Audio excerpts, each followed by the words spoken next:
अपेक्षा असेल, काही कार्यकर्त्यांना असं वाटते की बाबा आम्हाला ही उमेदवारी का मिळाली नाही, त्याचंही विश्लेषण त्यांच्याशी चर्चा करून सध्याच्या परिस्थितीमध्ये निवडून येणं हा मेरिट जरी असला त्याहीपेक्षा मुंबई वाचवणं हा मेरिट आहे आणि बदलत्या परिस्थिती अनुसार मुंबईला वाचवण्याच्या या लढ्यासाठी आपण सर्वांनी एकत्रित राहायला पाहिजे अशातली साध मला असं वाटते आम्ही घालण्याचं काम त्यांच्याबरोबर आम्ही करणार आहोत. उत्तर भारतीय महापौर असेल इतके नगरसेवक निवडून आणू असं वक्तव्य भाजपने. मला असं वाटते एकतर जखम द्यायची आणि त्याच्यावरती मीठ चोळण्याचा हा प्रकार आहे.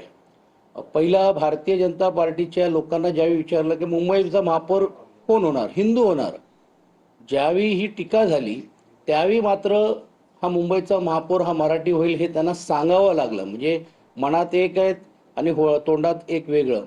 आणि आता तुम्ही बघता की कशी हिंमत होते भारतीय जनता पार्टीचे हिंदी भाषिक असलेले नेत्यांची, एवढी हिंमत. म्हणजे ही एका प्रकारे ही माज आहे का?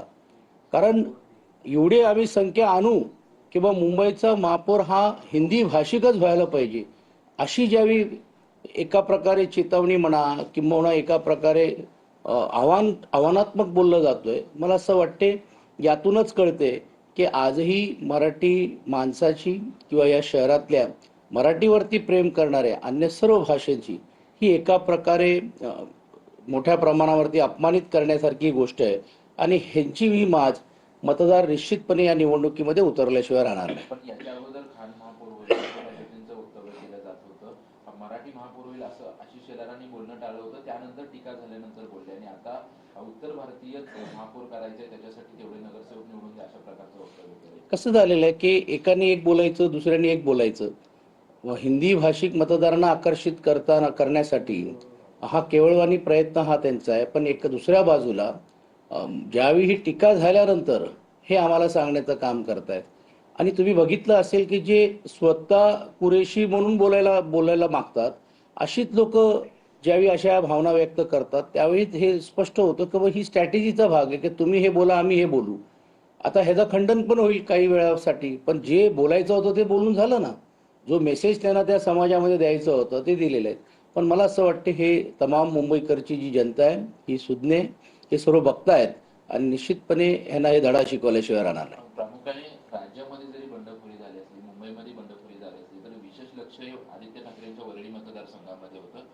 वरळी मतदारसंघामध्ये 6 पैकी 5 ठिकाणी तुमची शिवसेना लढते, परंतु 3 ठिकाणी बंडखोरी झाली. जिथे मनसेचा उमेदवार दिलाय त्या ठिकाणी देखील बंडखोरी झाली. ही बंडखोरी शमवण्याचा प्रयत्न कशा पद्धतीने केला? नाही, त्यांच्याबरोबर चर्चा आजच आम्ही करणार आहोत. आज उद्यामध्ये चर्चा करण्याचं काम करू, समजूत घालण्याचा प्रयत्न करू. मात्र एक गोष्ट नक्की आहे की ती समजूत घातल्यानंतर पण देखील जर कोण पुढे आलं नाही तर नक्कीच जो मित्रपक्षाचा जो धर्म आहे तो आम्ही पाळण्याचं काम प्रत्येक भागामध्ये आम्ही करू.